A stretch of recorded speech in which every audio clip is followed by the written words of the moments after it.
Doctor صاحب. علم یقیناً ایک ایسی نعمت ہے جو میرے اللہ رب العزت نے خاص عطا فرمائی, اور جیسے آج کا اس میں مبارک بھی علیم ہے, تو میرا اللہ وحدہ لا شریک علیم ہے. سبحان اللہ. عالم کہتے ہیں جو کسی چیز کو کما حقہ جانتا ہو. علم کہتے ہیں کسی چیز کا کما حقہ جاننا, ادراک حقیقت رکھنا, اس کی حقیقت کو جان لینا. اسی لیے قرآن کریم میں اللہ وحدہ لا شریک جو ہے وہ علیم کہا گیا, اس کو عارف نہیں کہا گیا, کیونکہ لوگ عرفان کو بھی شاید علم کے متبادل لفظ لے لیتے ہیں. اسی طرح شعور سے کام لیتے ہیں, لیکن علم کا درجہ شعور اور عرفان سے بہت اوپر ہے. عرفان بندے کا ہو سکتا ہے کہ وہ جیسے شعور ہے, شعور اس کے شاعر کہتے ہیں جو شعور سے کام لیتے ہیں, لیکن شعور بھٹک سکتا ہے. اسی طرح لیکن علم جو ہے وہ یقین کا نام ہے, اور وحی کا علم جو ہے وہ سب سے یقینی علم ہے. علم حقیقی اور علم اصلی ہے وہی جو بذریعہ وحی آتا ہے. تو اس لیے اللہ رب العزت علیم ہے. الرحمن علم القرآن, رب ذوالجلال نے الرحمن نے تعلیم دی ہے, انسان کو سکھایا. اسی طرح پہلے انسان جب تخلیق کیے گئے, قرآن کریم میں آتا ہے وَعَلَّمَ آدَمَ الْأَسْمَاءَ كُلَّهَا, رب ذوالجلال نے حضرت آدم علیہ السلام کو جو فضیلت عطا فرمائی. حالانکہ عبادت گزار فرشتے لاکھوں سال پہلے عبادت کرتے رہے, تخلیق میں بھی پہلے تھے, مگر فضیلت آدم علیہ السلام کی ایک وجہ جو تھی وہ آپ کا علم تھا. جب رب ذوالجلال نے ان کو علم عطا فرمایا, اور اس علم کی وجہ سے تمام ملائکہ کو اللہ رب العزت نے حکم دیا وَإِذْ قُلْنَا لِلْمَلَائِكَةِ اسْجُدُوا لِآدَمَ فَسَجَدُوا إِلَّا إِبْلِيسَ. تو تمام عابدوں کو, عبادت گزاروں کو علم کی تعظیم اور اس کے سامنے جھکنا پڑا. تو اس لیے سیدنا آدم, اسی طرح رسول کائنات صلی اللہ علیہ وسلم, اس اللہ رب العزت نے جو ان کو بھی جو نبوت کا تاج عطا فرمایا, ان کو رسالت کی عظمت عطا فرمائی, لیکن اس کے ساتھ فرمایا ان کا کام کیا ہے, وَيُعَلِّمُهُمُ الْكِتَابَ وَالْحِكْمَةَ, کہ میرے نبی دو عالم صلی اللہ علیہ وسلم آپ تعلیم دینے آئے ہیں اور حکمت کی بیان کرنے آئے ہیں. تو اس لیے علم حاصل کرنا نبی دو عالم صلی اللہ علیہ وسلم فرمایا تمام مسلمانوں پہ فرض ہے. اس میں مرد و عورت کی کوئی تخصیص نہیں ہے. there is no discrimination کہ آپ یہ کرے گا یہ نہیں کرے گا, سب کے لیے دروازے کھلے ہیں, کیونکہ اللہ چاہتا یہ ہے کہ میرے بندے علم حاصل کریں, آگہی, شعور اور میری ذات کو پہچاننے کی کوشش کریں. چوں شمع از پے علم باید گداخت, کہ بے علم نتواں خدا را شناخت. واہ پروفیسر صاحب, آپ جناب. بسم اللہ الرحمن الرحیم. بہت شکریہ جی, اور بڑا پیارا موضوع ہے آج آپ کا. استاد بنیادی طور پہ ایک وہ روشن چراغ ہے جس سے تاریک راہوں کو روشنی ملتی ہے. سبحان اللہ. اور پھر استاد ہے وہ جو بھولی بٹکی اور انسانیت کو جہالت کے اندھیروں سے نکالتا ہے, اور پھر اس کو ہدایت کے راستے پہ اور منزل پر گامزن کرتا ہے. اور پھر یہ استاد بڑا خوبصورت پھول ہے کہ جس کی خوشبو سے یہ ہمارا معاشرہ امن و سلامتی پاتا ہے. سبحان اللہ. تو یہاں پر استاد ہے کیونکہ تو سکندر اعظم سے کسی نے پوچھا تھا کہ آپ اپنے استاد کا احترام بڑا کرتے ہیں, بعض اوقات لگتا ہے اپنے والدین سے بھی بڑھ کے کرتے ہیں. تو انہوں نے جواب یہ دیا تھا کہ میرے والدین مجھے آسمان کی رفتوں سے زمین پر لانے کا سبب بنے. واہ. اور میرا استاد وہ ہے جو مجھے ان زمین کی پستیوں سے نکال کر دوبارہ آسمان کی ان رفتوں تک لے گیا. سبحان اللہ. تو اس لیے استاد کا ایک بڑا احترام ہے. سبحان اللہ. جیسا کہ انہوں نے بات کی بھی کہ سب سے پہلی نسبت جو ہے علم کی اور تعلیم و تعلم کی وہ اللہ رب العزت نے اپنی طرف کر دی. وَعَلَّمَ آدَمَ الْأَسْمَاءَ کے ذریعے, کہ اللہ رب العزت نے سب سے پہلے حضرت آدم کو وہ اسماء سکھائے, علم سکھایا. سبحان اللہ. تو گویا کہ سب سے پہلا معلم وہ اللہ رب العزت کی ذات ہے. اس کے بعد جب نبوت کی باری آتی ہے تو ہم تمام انبیاء کرام جو کم و بیش 1,24,000 کے قریب آئے, وہ سب کے سب ڈاکٹر صاحب معلم تھے, مربی تھے, اور وہ تزکیہ کرنے والے تھے. جب حضور نبی کریم صلی اللہ علیہ وسلم کی جن 4 مقاصد کے لیے آپ کی بعثت ہوتی ہے, جو حضرت ابراہیم علیہ السلام کی وہ دعا تھی کہ ربنا وابعث فیہم رسولا منہم یتلو علیہم آیاتک ویعلمہم الکتاب والحکمہ ویزکیہم. سبحان تو یہ جو 4 مقاصد تھے اس کے اندر وہ سارے تعلیم و تعلم کے ہیں کہ قرآن کی وہ تعلیم دیں گے, اس کی آیات کی تلاوت کریں گے, تعلیم حکمت دیں گے, اور پھر ان کا ساتھ میں تزکیہ کریں گے. تو چاروں مقاصد بھی آپ علیہ الصلوۃ والسلام کی بعثت کے تعلیم و تعلم سے تعلق رکھتے ہیں, اس لیے یہ ان کی فضیلت ہے. آپ علیہ الصلوۃ والسلام علم کی فضیلت کے اوپر مسجد میں تشریف لاتے ہیں. 2 محفلیں ہیں وہاں پہ, محفل ذکر ہے اور محفل علم ہے. تو آپ علیہ الصلوۃ والسلام تھوڑی سی دیر کے لیے محفل ذکر میں تشریف فرما ہوتے ہیں, اور پھر وہاں سے اٹھ کر محفل علم کی طرف جاتے ہوئے یہ فرماتے ہوئے جاتے ہیں وَبُعِثْتُ مُعَلِّمًا، مجھے معلم بنا کر بھیجا گیا ہے۔ تو گویا کہ آپ کا یہ فرمان مبارک بھی استاد کی جو فضیلت ہے یہ اس کو بیان کرتا ہے۔ اور آپ علیہ الصلوۃ والسلام کا یہ فرمان اقدس کہ صرف 2 ایسی ہستیاں ہیں جن کو شرف ملتا ہے اور جن کے شرف کے اوپر رشک بھی ہے۔ فرمایا ایک وہ مالدار اور غنی آدمی ہے کہ جس کو رب مال دیتا ہے اور پھر وہ اس کو اللہ کے نیک راہ کے اوپر خرچ کرتا ہے، اور ایک وہ شخص ہے جس کو اللہ رب العزت قرآن اور حدیث کا علم دیتا ہے اور پھر وہ اس علم کے مطابق فیصلے کرتا ہے اور اس علم کو آگے لوگوں تک پہنچاتا ہے۔ سبحان اللہ۔ اس لیے اساتذہ کرام کا ادب اور احترام، یعنی اس میں 2 چیزیں ہیں، ادب اور احترام۔ تحصیل علم کے اندر ایک بڑا اہم رول جو ہے وہ ادب کا ہے۔ حضرت عبد الرحمن بن القاسم یہ امام مالک کی خدمت میں 20 سال تک شاگردی میں رہے اور پڑھتے رہے ان سے۔ آپ فرماتے ہیں کہ میں نے 18 سال امام مالک سے ادب سیکھا، اللہ، اور صرف 2 سال ایسے تھے جن میں نے ان سے علم پڑھا۔ فرماتے ہیں جب میں پریکٹیکل لائف میں آیا اور انوالو ہوا تو میں نے اس بات کے اوپر ہمیشہ حسرت کی کاش یہ 2 سال بھی میں ادب سیکھ لیا ہوتا۔ سبحان اللہ۔ تو یہ ادب پہلا کرینہ ہے محبت کے کرینوں میں بھی، علم کے کرینوں میں بھی، واہ، کہ آپ کے پاس اگر ادب نہیں آئے گا تو یہ علم ہمارا کسی اور سائڈ پر ہمیں لے جائے گا۔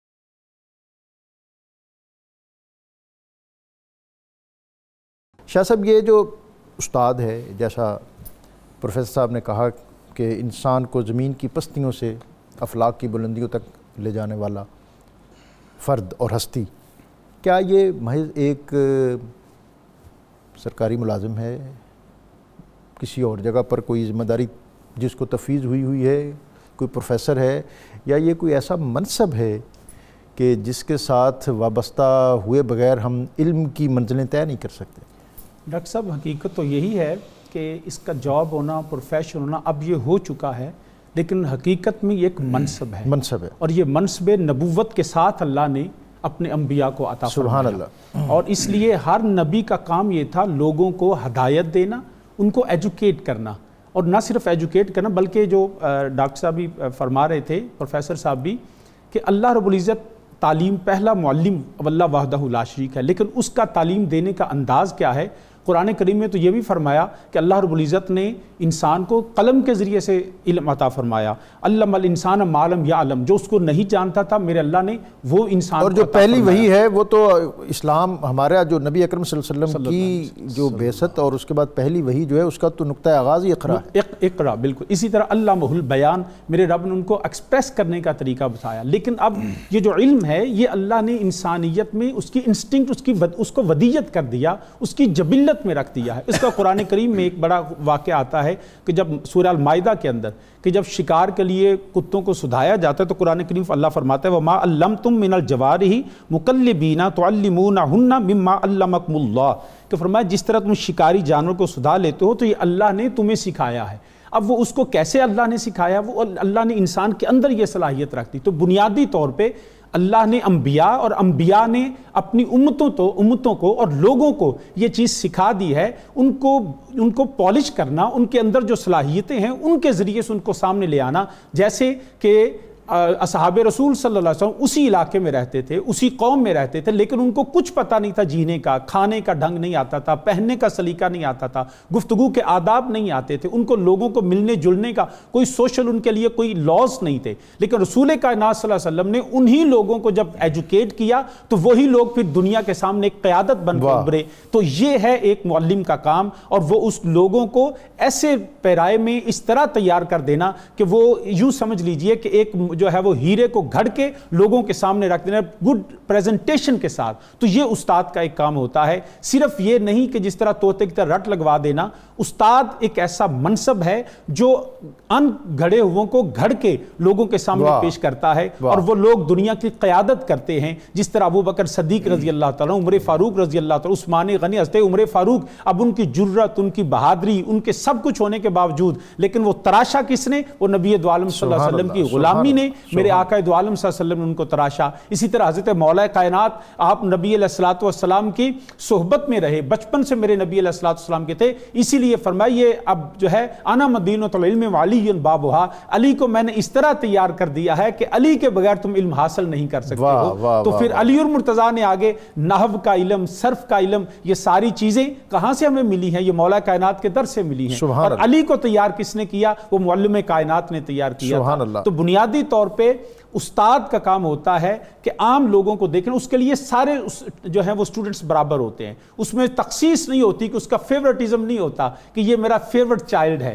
اس کے لیے تمام برابر ہوتے ہیں. یہ استاد کی سب سے بڑی خوبی ہے. ان میں سے پھر وہ سب کے لیے جیسے بارش برستی ہے تو وہ کسی ایک خاص ٹکڑے پہ نہیں برستی, وہ سب کے لیے یکساں ہوتی ہے. سورج نکلتا ہے تو سب کے لیے یکساں ہوتا ہے. استاد بھی سب کے لیے یکساں ہوتا ہے. بارہ کے چینٹے جس طرح نشیب پہ پڑھتے ہیں اسی طرح فراز پہ پڑھتے ہیں. لیکن ظاہر ہے ایک چیز جو ہے ہر انسان کا ظرف اپنا اپنا ہے کہ وہ اپنی دامن طلب کو کس طرح پھیلاتا ہے اور اپنا کشکول جو ہے وہ کس طرح اس منزل میں پیش کرتا ہے.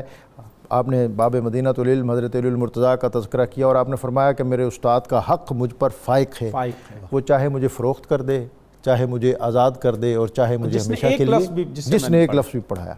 جناب پروفیسر صاحب, ایک تو ادب والا جو ایشو ہے جو آپ نے فرمایا کہ ادب جو ہے یہ 18 سال, آپ ظاہر ہے اب عام آدمی میرے جیسے جو کم فہم ہے اس کی سمجھ میں تو یہ نہیں آ سکتا کہ 18 سال ادب جو ہے یہ سیکھا ہے یا ادب پڑھا ہے. کیا اس سے ادب سے مراد لٹریچر ہے یا اس سے مراد وہ مینر ہیں جو تحصیل علم کے لیے لازم ہونے چاہیے؟ اور اب یہ جو جدید تعلیم ہے, ہمارے ادارے ہیں, ہمارے دینی ایک وہ پروٹوکول ہے جو ہمارے دینی مدارس کا ہے. استاد بیٹھتا ہے, بچے بیٹھ جاتے ہیں, استاد کھڑا ہوتا ہے, اسٹوڈنٹ کھڑے ہو جاتے ہیں, وہ چلتا ہے تو وہ پیچھے چل پڑتے ہیں. ایک اب ہمارے جدید تعلیمی ادارے ہیں کہ استاد کلاس روم میں ہے, ٹائم لیکچر کا ختم ہوا ہے, اس کے بعد وہ کنٹین پہ بیٹھ کر ہاتھ پہ ہاتھ بھی مار رہے ہیں, گپ شپ بھی کر رہے ہیں. اور میں یہ شعر اکثر پڑھتا ہوں کہ سعادت روح کی کس چیز میں ہے آپ کیا جانیں, کہ کالج میں کوئی اس علم کا ماہر نہیں ملتا, وہ جس سے دل کی کھیتیاں وہ نرم اور گداز ہوں اور پھر وہاں علم و حکمت کے پھول کھلیں. وہ ہمیں منظر اور مظہر ملے تو کہاں سے ملے؟ اور اقبال نے بھی شکوہ کیا تھا کہ چشم بینا سے ہے جاری جوئے خون, علم حاضر سے ہے دین زار و زبوں. اور اس سے بھی پہلے اس نے کہا پڑھ لیے میں نے علوم شرق و غرب, روح میں باقی ہے اب تک درد و کرب. اور پھر وہ مرید ہندی اور پیر رومی کا یہ مکالمہ ہے. پھر پیر رومی کہتے ہیں کہ علم را بر تن زنی مارے بود, علم را بر دل زنی یار. کیا تعلق ہے استاد اور شاگرد کا اور کیا ہونا چاہیے؟ ایک تو وہ ہے کہ جو ایک مثالی چیز ہے, اور ایک ہے جو حقیقت میں آج ہم دیکھ رہے ہیں. وہاں ہمارے لیے رہنمائی کوئی ایسی عطا کیجیے جس سے ہماری یہ نسل نو وہ ایسی کسی صراط مستقیم پر چڑھ جائے جس میں اس کے لیے برکتوں کا کوئی پیغام آئے. ڈاکٹر صاحب دیکھیں, ہمارے لیے جو مشعل راہ ہے اور جہاں سے ہم نے ہدایت لینی ہے وہ ہمارے لیے دستور حیات قرآن عظیم ہے, سبحان اللہ, اور پھر سنت نبی صلی اللہ علیہ وسلم ہے. تو سب سے پہلے تو قرآن عظیم سے ہم ادب سیکھتے ہیں علمی اعتبار سے, کہ جب اللہ رب العزت نے انسان کی تخلیق کرنا چاہی تو وہاں پر فرشتوں نے بھی اللہ رب العزت سے تھوڑا سا ڈیبیٹ کیا اور پوچھا کہ آپ ایک ایسے شخص کو بنانا چاہتے ہیں کہ جو دنیا میں جا کے فساد پھیلائے گا, تو اگر آپ کی عبادت ہی کرنی ہے تو وہ عبادت کرنے کے لیے تو ہم بھی کافی ہیں. تو اللہ رب العزت نے ایک بڑا پیارا وہاں پر جواب ان کو دیا تھا کہ انی اعلم ما لا تعلمون.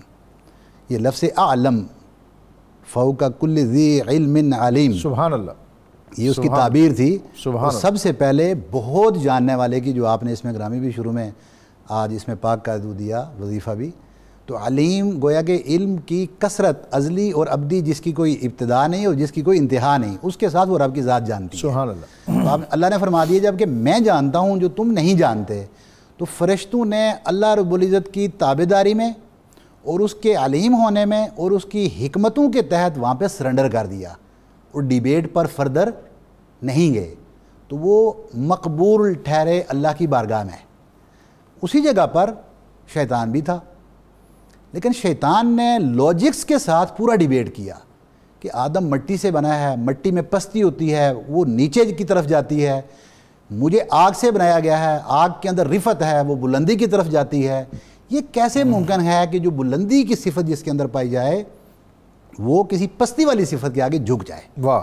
تو اس نے یہ ڈیبیٹ کیا رب کی ذات کے ساتھ، تو اللہ رب العزت نے وہ جو پہلی صفت بیان کی تھی نا کہ انی اعلم ما لا تعالی، جو میں جانتا ہوں وہ آپ نہیں جانتے، تو جب دیکھا اپنی اس علیم ہونے کے ناطے کہ یہ تو ڈیبیٹ کی طرف چلا گیا ہے، یہ تابعداری کی طرف آنے والا نہیں، اور کوئی نہ کوئی ذی علم کسی علیم کے آگے سرنڈر ضرور کرتا ہے، وہ سرنڈر نہیں کر رہا، یعنی وہ اس کے علاوہ چارہ ہی کوئی نہیں، وہ تربیت والے پہلو پہ نہیں آ رہا، رہا، وہ ہر ممکن صورت میں اپنے اوپر والے علم کے ساتھ بھی ڈیبیٹ کرنا چاہتا ہے، رب کی بارگاہ سے مردود ٹھہرا۔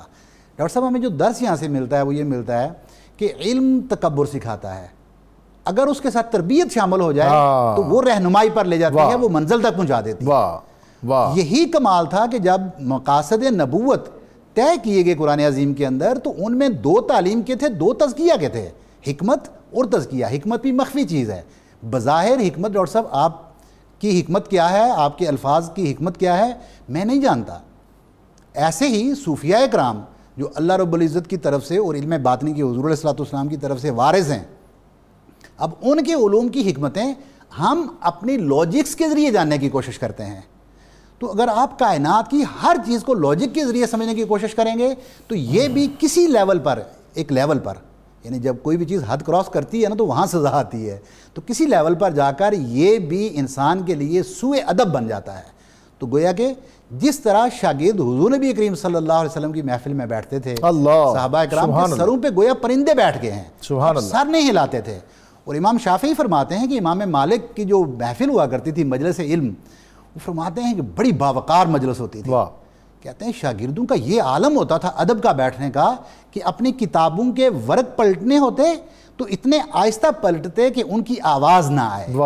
یہ مقام تھا شاگردوں کا کہ جنہوں نے علم حاصل کیا تو وہ راہبر ٹھہرے، پھر ان کو بھی مقام نصیب ہوئے۔ اور بڑے بڑے بادشاہوں نے، ان کا ہارون الرشید، کیونکہ ان کے دونوں بیٹے، آپ کی علوم زیادہ تر ٹرانسلیشنز انہوں نے کروا کے تو پھر ادھر لایا، تو ان کے پیچھے ایک بہت بڑا رول تھا اساتذہ کا۔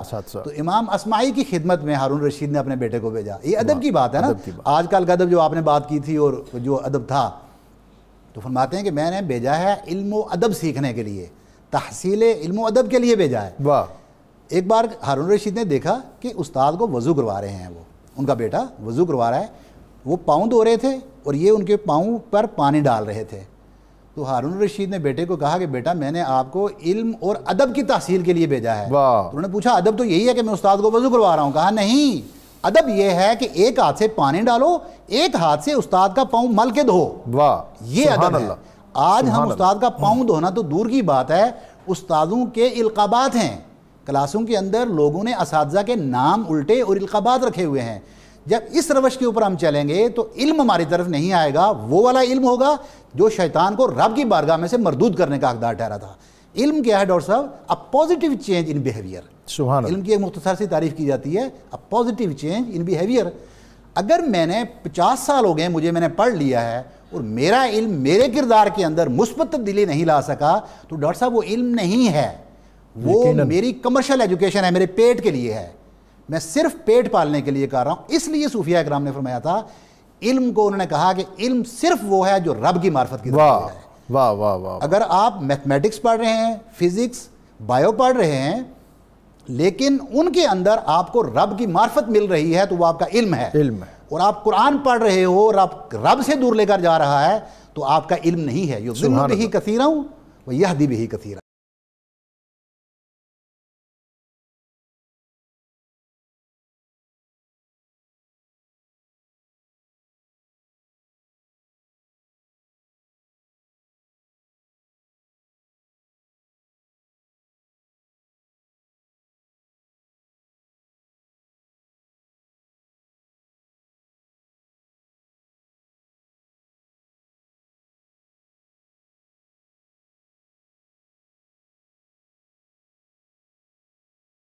آج ایک انتہائی اہم موضوع کہ استاد کے، ٹیچر کے حقوق کیا ہیں اور قرآن و سنت ہمیں اس حوالے سے کیا رہنمائی اور روشنی اور کیا خطوط وضع کی ہیں، اور پروفیسر صاحب نے اور شاہ صاحب نے اس حوالے سے بریک سے قبل جو عمدہ باتیں کی ہیں اس میں ایک بہت بنیادی بات شاہ صاحب نے کریکٹر اور کردار، اور پروفیسر صاحب نے کہ وہ تزکیہ اور طہارت، یعنی از خود وہ اس منصب پر فائز بھی ہو اور پھر اس کے بعد جو لوگ اس سے منسلک ہوں گے وہی پھر ان راہوں پر چلیں گے۔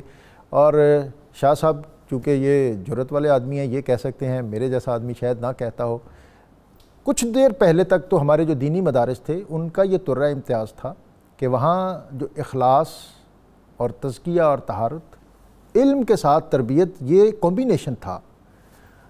اب ظاہر ہے جو زمانے کے چلن ہیں ان میں یہ چیزیں تھوڑی کم ہوتی جا رہی ہیں، لیکن اس کے باوجود آج بھی میں نے کچھ عرصہ پہلے میں نے علماء جو پرانے تھے جن کے نام پر آج ادارے چلتے ہیں کہ تہجد کے وقت وہ اپنے بچوں کو، اپنے طلباء کو اٹھایا کرتے تھے، اور یہ بات جو میں بیان کر رہا ہوں یہ مجھے مولانا محب اللہ صاحبزادہ پیر محب اللہ نوری بصیر پور والے جو ہیں، انہوں نے اپنے والد جو فقیہ الاثر تھے مولانا پیر محب اللہ نور اللہ بصیر پوری، انہوں نے یہ مجھے بتائی، انہوں نے کہا کہ میرے والد گرامی اپنے جو اسٹوڈنٹ ہوتے تھے ان کے ادارے میں پڑھنے والے، تہجد کے وقت ان کو اٹھاتے تھے، اور اٹھانے کا ان کا طریقہ یہ تھا کہ وہ ان کے پاؤں کو جنبش دیتے تھے۔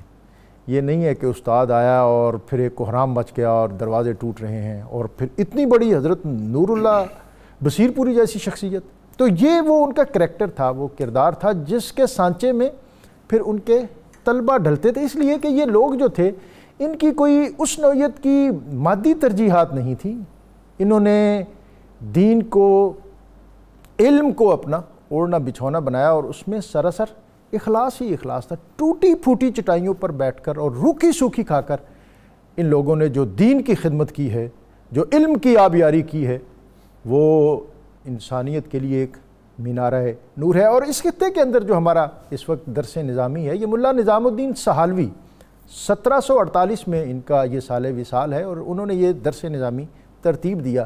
بر صغیر میں جو موجودہ درسیات ہے اس کے 4 مختلف ادوار ہیں، اور بر صغیر میں جس راستے سے اسلام آیا، یعنی غزنی اور یہ پشاور اور لاہور، اسی راستے سے ہمارا مدارس کا نظام بھی آیا، اور 4 مختلف ادوار کے بعد جو آخری دور جس کے تحت ترتیب شدہ درس نظامی کا نصاب آج کل ہمارے مدارس میں پڑھایا جا رہا ہے، یہ آخری نصاب ہے جس میں سے تصوف کا اخراج ہوا۔ اس سے پہلے جتنے ہمارے سلیبس تھے، نصاب تھے، ان میں تصوف یعنی عوارف المعارف، کشف المحجوب اور فتوحات مکیہ، اس نوعیت کی جتنی بڑی صوفیہ کی کتابیں تھیں وہ سبکن پڑھائی جاتی تھیں، اور اس کا مقصد یہ تھا کہ جو علم حاصل کر رہا ہے اس کے اندر تزکیہ اور طہارت بھی آئے، علم کے ساتھ تربیت بھی آئے۔ ملا نظام الدین سہالوی نے جب یہ موجودہ سلیبس بنایا تو اس میں سے تصوف کی تدریس کو خارج کر دیا۔ اس نے کہا کہ یہ پڑھنے والی چیز نہیں ہے، یہ کسی شیخ کامل کی صحبت میں بیٹھ کر سیکھنے والی چیز ہے۔ بات ان کی کسی حد تک موزوں ہو سکتی ہے، ہوگی، لیکن ہوا یہ کہ ایک طرف ہم تدریس سے محروم ہو گئے، اب موجودہ جو درس نظامی کا اسٹوڈنٹ ہے وہ ان علوم کو اور ان کتابوں کے نام بھی شاید اس طرح نہ جانتا ہو، اور شیخ کامل کی صحبت ظاہر ہے وہ تو اس دور میں ملنی ذرا ملتی تو ہے، لیکن ذرا مشکل سے، اور اتنے مشکل پسند اب ہم رہے نہیں ہیں۔ اور اس سے قبل جو تھا وہ تصوف میجر سبجیکٹ سے مراد ہے کہ جیسے ہم علم تفسیر پڑھتے ہیں، علم حدیث پڑھتے تھے، علم نحو پڑھتے تھے اور دیگر فنون پڑھتے تھے، تصوف کی کتب کا مطالعہ بھی سبکن اسی طرح کرتے تھے۔ حضرت بابا فرید الدین مسعود گنج شکر اپنے اسٹوڈنٹس کو، اور ان کے اسٹوڈنٹس میں حضرت خواجہ نظام الدین اولیاء جیسی شخصیت ہیں جنہوں نے سبکن ان سے عوارف المعارف شہاب الدین سہروردی کی پڑھی ہے، اور حضرت خواجہ نظام الدین اولیاء یہ کشف المحجوب کو پسند کرتے تھے اور اپنے متعلقین کو کشف المحجوب پڑھاتے تھے، اور ان کا یہ معروف قول کہ اگر کسی کو شیخ یا استاد نہ میسر آئے تو وہ کشف المحجوب پڑھ لے، اللہ تعالیٰ اس کو ایسی رہنمائی عطا کرے گا جو کسی کے لیے کسی شیخ کے اندر رکھی ہوئی ہے۔ تو آج جو ہم بات کر رہے ہیں کہ یہ کس طرح اخلاص کا وہ زینہ ہمیں عطا ہو، جس کی طرف ہمارے کالر نے بھی بات کی کہ جی میں محنت کرتا ہوں، لیکن ایک آدمی محض پروفیشنلزم سے اور مادی جذبوں سے اسٹوڈنٹس کو ڈیل کرتا ہے، پذیرائی اس کی زیادہ ہے اور رزلٹ میرا بھی اچھا ہوتا ہے۔ تو یہ جو ایک اس وقت سوسائٹی جن تضادات کا شکار ہے، اس پر ہم پروفیسر صاحب سے جناب۔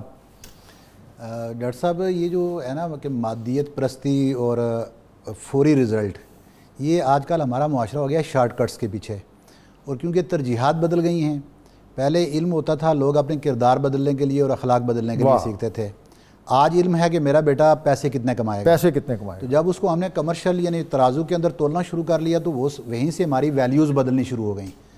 تو دوسری ایک اہم بات یہ ہے کہ ہم نے اپنے بچوں کو، آپ کو میں ایک مثال ایسی سر سادہ سی عوام کے لیے میں دے دیتا ہوں کہ ایک پیپر ہمیں ملتا ہے ایگزام کے اندر، جس کے اندر کمپلسری ہوتے ہیں 5 کویسچنز ہمیں حل سالو کرنے۔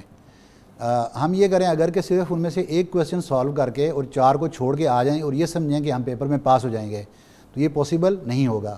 ایسے ہی ہماری زندگی کے بہت سارے کویسچنز ہیں، ہماری زندگی کے بہت سارے پورشنز ہیں، ان میں سے ایک پورشن صرف یہ کمرشل ہے، یہ ہمارا پیٹ پالنا، یہ ایک پورشن ہے۔ اب بچہ آپ کا ایجوکیشن کے اندر کس لیول کے اوپر فال کر رہا ہے، یہ ایک کویسچن ہے آپ کا بچہ اخلاق میں کہاں ہے، آپ کے بچے کی تربیت کہاں ہے، آپ کا بچہ سوسائٹی میں کہاں فال کر رہا ہے اور اس کی ویلیوز کیا ہیں۔ آپ نے ان تمام اس کے گھر کے اندر بہن بھائیوں کے ساتھ، اپنے ماں باپ کے ساتھ اس کی ڈیلنگ کیسی ہے، وہ رب کے ساتھ کیسا ہے، رب کی معرفت میں کیسا ہے، وہ احکام کی پابندی میں کیسا ہے، وہ اپنے رشتہ داروں میں ڈیلنگ کرنے میں کیسا ہے۔ یہ وہ تمام کویسچنز ہیں جن کا سلوشن ہمیں چاہیے۔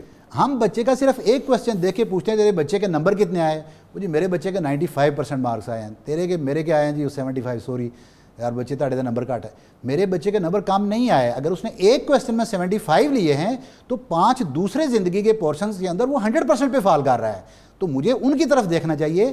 یہ ان لوگوں کے لیے امید ہے جو اپنی محنت کرتے ہیں، نہ کہ وہ صرف کمرشل کے لیے کہ مجھے مال کتنا جلدی ملے گا اس کے لیے کوشش کرتے ہیں۔ ایک علم لدنی کا مختصر میں چاہوں گا کہ آپ چلتے چلتے وہ بھی کہیں چلیں۔ مختصر ترین یہ ہے کہ انہوں نے بھی بات کی تھی، میں نے وہ کتاب میں پڑھا ان کا پیر کرم شاہ صاحب الازہری رحمۃ اللہ علیہ، انہوں نے یہ بیان کیا تھا کہ حضور نبی اکرم صلی اللہ علیہ وسلم جب پہاڑ پر تشریف لے گئے اور قریش کو بلایا اور ان سے پوچھا کہ اگر میں یہ کہوں پہاڑ کے پیچھے سے دشمن آ رہا ہے تو آپ یقین کر لو گے، تو سب نے کہا کہ ہاں ہم آپ کیونکہ صادق اور امین ہیں تو اس لیے تو ہم آپ کی بات پر یقین کر لیں گے۔ تو پھر آپ علیہ الصلوۃ والسلام نے ان کو جو دعوت دی کہ آپ پھر میری اس بات کے اوپر بھی یقین جاؤ کہ اللہ ایک ہے اور اس کی وحدانیت کے اوپر یقین کر لو۔ اچھا اب وہ اس کو ہم نے ایک وہ پوائنٹ ہو گیا، ایک ہم تھوڑا سا بظاہر لیتے ہیں۔ بظاہر یہ تھا کہ یہ پہاڑ کے اس سائڈ پہ یہ لوگ تھے، پہاڑ کی بیک سائڈ پہ یہ لوگ نہیں دیکھ سکتے تھے۔ آپ علیہ الصلوۃ والسلام اس مقام پر فائز تھے جہاں سے ادھر بھی دیکھ سکتے تھے، جہاں سے ادھر بھی دیکھ سکتے تھے۔ تو بس فرق یہ ہے کہ علم لدنی اس کے پاس ہے، وہ دونوں طرف دیکھتا ہے، اور میرے جیسا بندہ وہ ہے جو بس ایک ہی سائڈ دیکھ کے اسی کو پکڑ کے بیٹھ جاتا ہے، کتاب میں یہ کیوں لکھا، میری عقل اتنی ہے مجھے سمجھ نہیں آتی تو لکھنے والے نے لکھ دیا، سمجھنے والا اس کو سمجھ لے گا، مجھے سمجھ نہیں آ رہی ہے تو کیوں چیخیں مارتا ہے۔ اور یہ جو ہمارا دنیا کا علم ہے، قرآن نے تو وَمَا لَهُم بِهِ مِنْ عِلْمٍ يَتَّبِعُونَ إِلَّا الظَّنَّ وَإِنَّ الظَّنَّ لَا يُغْنِي مِنَ الْحَقِّ شَيْئًا، کہ یہ جس کو علم سمجھتے ہیں یہ علم نہیں، یہ تو ظن اور گمان ہے، اور ظن اور گمان جو ہے وہ تو حق کی جگہ نہیں لے سکتا۔ اور جن کو سراپردہ غیب سے جو علم نازل ہوتا ہے وہی علم لدنی ہے۔ اور نا آپ نے انٹرو کے اندر دے دیا حضرت موسیٰ جو سیکھنے آئے تھے، سبحان اللہ، وہ سبحان اللہ۔ جی جناب، ایک تو اپنی بات بھی آگے بڑھائیے اور جو چیدہ حقوق ہیں، خاص حقوق بیان کر دیں جس سے ہم رہنمائی بھی لیں۔ میں بات کو اسی طرح آگے بڑھاتا ہوں کہ یہ جو کمرشلزم اور یہ ساری چیزیں ہم ایکچولی فوری نتیجہ چاہتے ہیں۔ آج کل صرف تعلیم میں نہیں، ہر کام میں ایک تو ہم برانڈ کانشیس ہیں کہ اپنا نام دیکھتے ہیں، اسکولوں میں بھی برانڈ کانشیس ہے، استاد میں بھی ٹیچر، اور اس لیے لوگ جو ہیں وہ اپنی برانڈنگ کے لیے بڑی محنت کرتے ہیں، ادارے بن گئے ہیں، ادارے بن گئے ہیں، ایسا ہی ہے۔ تو آج کل اسی طرح، لیکن اس جو برانڈ کانشیس ہیں یا جس طرح آپ فوری نتیجہ چاہتے ہیں، آپ کسی ہاسپٹل میں چلے جائیں، یہ بھی ایک ہماری قوم کی بدقسمتی ہے، تو وہ ہم کہتے ہیں ہمیں فوری آرام آ جانا چاہیے، تو وہ کرتے کیا ہے، وہ اس کو اسٹیرائڈ دیتے ہیں، اس سے مرض ختم نہیں ہوتا، مرض دب جاتا ہے۔ لیکن بعد میں وہ ناسور بن کے اور کینسر کی صورت میں جب نکلتا ہے تو ہر چیز کی تباہی پھیر دیتا ہے۔ یہی معاملہ ہمارے ساتھ تعلیم میں ہو رہا ہے کہ ہم فوری نتیجہ چاہتے ہیں، مارکس اچھے آنے چاہیے، کردار کچھ نہ رہے، مارکس اچھے آنے چاہیے۔ میں نے ایسے ڈاکٹر صاحب اپنی آنکھوں سے بچوں کو دیکھا کہ جو اسکول میں بڑے اچھے ہیں لیکن اپنے گھر میں والدین ان سے تنگ ہیں، ان کی زبان سے، ان کے جو ہے وہ کردار سے، اس سے وہ کر کچھ نہیں سکتے۔ اور اس آج کی جو تعلیم ہے وہ سب سے زیادہ یہ سکھاتی ہے جی میرا بھی کوئی حق ہے، میں بھی کچھ ہوں، جی مجھے بھی جینے کا حق چاہیے۔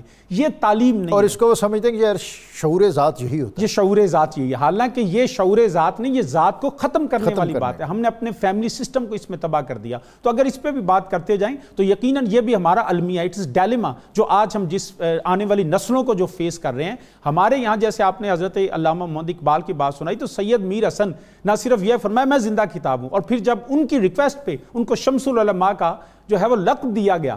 لیکن اس سے بھی بڑی دلچسپ بات یہ ہے کہ جب علامہ اقبال کی ریکویسٹ ایکسیپٹ ہو گئی کہ ٹھیک ہے وہ شمس العلماء ہے، اور جب نکلنے لگے دروازے سے پھر لوٹ آئے اور عرض جا کے کہا کہ وہ میرے استاد ہیں۔ کہا گورنر ہاؤس آنا پڑے گا، انہوں نے کہا نہیں، گورنر ہاؤس وہ سیالکوٹ میں رہتے ہیں، ٹائٹل بھی ان کے گھر میں جائے گا۔ یہ ہے استاد اور یہ ہے شاگرد، تربیت اس طرح کی جاتی ہے اور استاد کا وقار اس طرح ہوتا ہے۔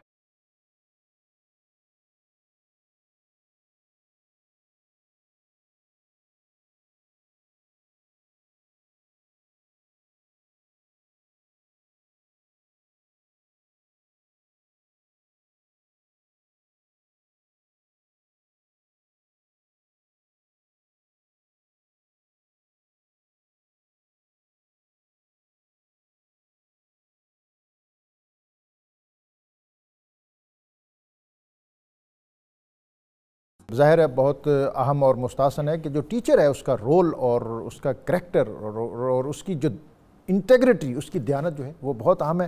میسیج کوئی ایسا دے دیں، آپ ایک ایسے ادارے سے منسلک ہیں جہاں تحقیق اور تدریس اور پھر نسل نو کے حوالے سے آپ بہت سی چیزوں کو کنسیڈر کرتے ہیں، کوئی ایسا میسیج دیں کہ جو آج کے ہمارے پروگرام کے حوالے سے ہمارے زائرین اور ہمارے ناظرین کے لیے ایک زیادہ راہ ہو۔ جی، سب سے بڑی بات یہ ہے کہ علم سکھانا یہ نبوی پیشہ ہے۔ واہ، جو استاد محنت کے ساتھ علم سکھا رہا ہے وہ کبھی مایوس نہ ہو کہ اس کا نتیجہ نہیں آئے گا۔ اور دوسری بات شاگردوں کے اور طالب علموں کے لیے ہے کہ جو میرٹ کے اوپر بات ہوتی ہے، اور آج کل ہم نے تعلیم کو ٹیچر کے پاس جانے کے بجائے ٹیچر کو اپنے گھروں میں رکھ لیا کیونکہ ہمارے پاس پیسہ بہت ہے۔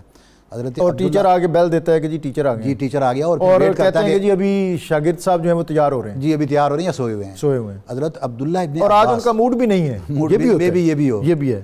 حضرت عبداللہ ابن عباس رضی اللہ تعالیٰ اللہ ابن عم الرسول، آپ علیہ السلام کے چچا زاد، سبحان اللہ۔ تو آپ حضرت زید بن ثابت رضی اللہ تعالیٰ ایک جنازہ پڑھا کے باہر نکلے تو سواری لائی گئی ان کے لیے، تو حضرت عبداللہ ابن عباس بڑے اور ان کی سواری کی رکاب پکڑ لی، تھام لی، ادب کے لیے، ادب کی وجہ سے وہ حیران ہوئے، فرمانے لگے ابن عم الرسول یہ کیا کر رہے ہیں؟ انہوں نے فرمایا کہ علماء اور اکابرین کا ادب ایسے ہونا چاہیے۔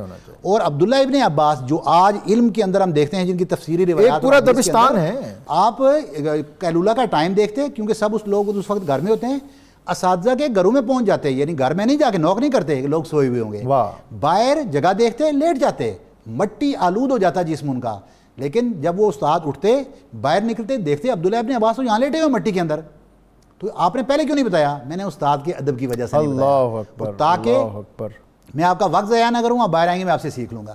سیکھنے کا فن پیدا کریں شاگرد اپنے اندر۔ بہت بنیادی بات ہے کہ سیکھنے کا فن، اسلوب، قرینہ اور سلیقہ پیدا کریں۔ اور جو پروفیسر صاحب نے آخری بات کی کہ حضرت عبداللہ ابن عباس، انہوں نے جب ان کی سواری کی لگام تھامی تو پھر انہوں نے بھی اتر کر ان کے ہاتھوں کو بوسہ دیا کہ علم مجھے جو ملا ہے وہ تو آپ کے گھرانے کے سبب ملا ہے۔ اور پھر جس اسلوب اور انداز میں انہوں نے یہ ہمیں بتایا ہے، یقینی بات یہی ہے کہ ہمیں ادب اور احترام کے وہ پیرائے اختیار کرنے چاہیے۔ عہد اولی ہے جس کی ہم اتنی مثالیں دیتے ہیں، اس میں اساتذہ کا تعلق جو اپنے اسٹوڈنٹس کے ساتھ وہ اسی نوعیت کا تھا۔ اور حضرت بہت بڑے امام ابو یوسف انتہائی مفلوق الحال آدمی تھے، یتیم ہو گئے، اور ان کے گھر میں ان کے علاوہ اس کے علاوہ کوئی چارہ نہیں تھا کہ بچہ جائے اور کما کے لائے۔ اور ان کی والدہ نے انہیں کہیں مزدوری کے لیے بھیجا، وہ مزدوری کی بجائے حضرت امام اعظم ابو حنیفہ کے درس میں چلے گئے۔ ماں ناراض ہوئی کہ گھر کا چولہا کیسے چلے گا۔ مختصر یہ کہ حضرت امام اعظم ابو حنیفہ نے ان کے گھر کے خرچے کے لیے 50 دینار ماہانہ ان کا روزینہ مقرر کیا کہ بچہ پڑھے گا میرے پاس اور تمہارے گھر کے خرچے کے لیے وظیفہ میں دوں گا۔ اور یوں امام ابو یوسف جو دنیا کے اندر فقہ حنفی کی ایک بہت عظیم المرتبت ہستی ہیں، وہ دنیا کو عطا ہوئی، اور ایک دفعہ وہ جا رہے تھے سواری پر، تو ان کے جو گھوڑے کی ان کے سواری کی رکابیں جو تھیں وہ سونے کی تھیں۔ تو کسی نے اعتراض کیا تو آپ نے کہا کہ یہ صرف اس لیے دنیا کو بتا رہا ہوں کہ لوگوں، ایک درزی کا بیٹا علم پڑھ کر اس مقام پہ پہنچا ہے کہ سونے اور چاندی اس کے پاؤں کے نیچے ہیں۔ دنیا کے اندر اگر عروج، ارتقاء، بلندی اور پیشوائی ہم چاہتے ہیں انفرادی سطح پر یا اجتماعی سطح پر، تو علم کے بغیر ممکن نہیں ہے۔ اور یہی بات جیسا شاہ صاحب نے کہا کہ نبی اکرم صلی اللہ علیہ وسلم نے فرمایا نا مدینۃ العلم و علی بابوہا، کہ دنیا کو یہ بتا دیا کہ اگر تم دنیا میں عروج ارتقاء چاہتے ہو تو علم کا زینہ سر کرنے کے لیے تمہیں باب مدینۃ العلم اس کے ساتھ اپنے تعلق کو مضبوط اور مستحکم کرنا ہوگا۔ اور انہی کی اس بات پر آج ہم اپنا پروگرام ختم کرتے ہیں کہ آپ نے کہا تھا رضینا قسمت الجبار فینا لنا علم وللجہال مالو، کہ لوگوں ہم اللہ کی تقسیم پر راضی ہو گئے کہ اس نے ہمارے لیے علم اور جاہلوں کے لیے مال رکھ دیا۔ اور آپ نے کہا فَإِنَّ الْعِلْمَ فَإِنَّ الْمَالَ يَفْنَى عَنْ قَرِيبٍ، لوگوں یہ تمہارا دنیا کا مال ہے، یہ تو عن قریب فنا ہو جانے والا ہے۔ فَإِنَّ الْعِلْمَ يَبْقَى لَا يَزَالُ، اور یہ علوم نبوت ہیں، علوم رسالت ہیں، جن کے امین اہل بیت اطہار صحابہ اکرام رضوان اللہ علیہم اجمعین ہیں، ان کو کبھی زوال نہیں ہے، ان کو عروج ہی عروج ہے، بقا ہی بقا ہے، دوام ہی دوام ہے۔ میں اپنے دونوں مہمانوں کا، اسکالرز کا بہت زیادہ شکر گزار ہوں، اور حمد باری تعالیٰ کی طرف جانے سے قبل آج کا وظیفہ یہ بھی علم کے حوالے سے ہے کہ ہمیں یہ بھی شکوہ رہتا ہے کہ ہم پڑھتے ہیں لیکن برکت نہیں ہوتی۔ تو آج کا وظیفہ جو ہے علم میں اضافے کا ہے کہ نماز فجر کے بعد اللہ تعالیٰ کا اسم گرامی یا علیم 21 بار پڑھ کر پانی پر دم کر لیں اور پھر اس کو پئیں۔ تحصیل علم کے راستے کی رکاوٹیں اللہ دور کرے گا، قلب روشن ہوگا اور ذہن تیز ہوگا۔ جناب حافظ محمد حق صاحب۔ تو ہے مشکل کشا، تو ہے حاجت روا، اے خدا اے خدا اے خدا اے خدا، ڈوبی نیا ہماری کنارے لگا، اے خدا اے خدا اے خدا اے خدا۔ ہم گناہ گار ہیں، ہم سیاہ کار ہیں، تیری رحمت کے مولا طلبگار ہے۔ ہم گناہ گار ہیں، ہم سیاہ کار ہیں، تیری رحمت کے مولا طلبگار ہے۔ ہاتھ اٹھائے ہوئے کر رہے ہیں دعا، ہاتھ اٹھائے ہوئے کر رہے ہیں دعا، اے خدا اے خدا اے خدا اے خدا۔ در تیرا چھوڑ کر ہم کہاں جائیں گے، در تیرا چھوڑ کر ہم کہاں جائیں گے، جھولی اپنی کہاں جا کے پھیلائیں گے، غیر کے در پہ جانے سے ہم کو بچا، غیر کے در پہ جانے سے ہم کو بچا، اے خدا اے خدا اے خدا اے خدا۔ کھول دے اپنی رحمت کے در، کھول دے اپنی رحمت کے در، ہو نہ شہزاد ناگی کہیں در بدر، ہو نہ شہزاد ناگی کہیں در بدر دے رہا ہے محمد کا یہ واسطہ، دے رہا ہے محمد کا یہ واسطہ۔ اے خدا اے خدا اے خدا اے خدا اے خدا اے خدا اے خدا۔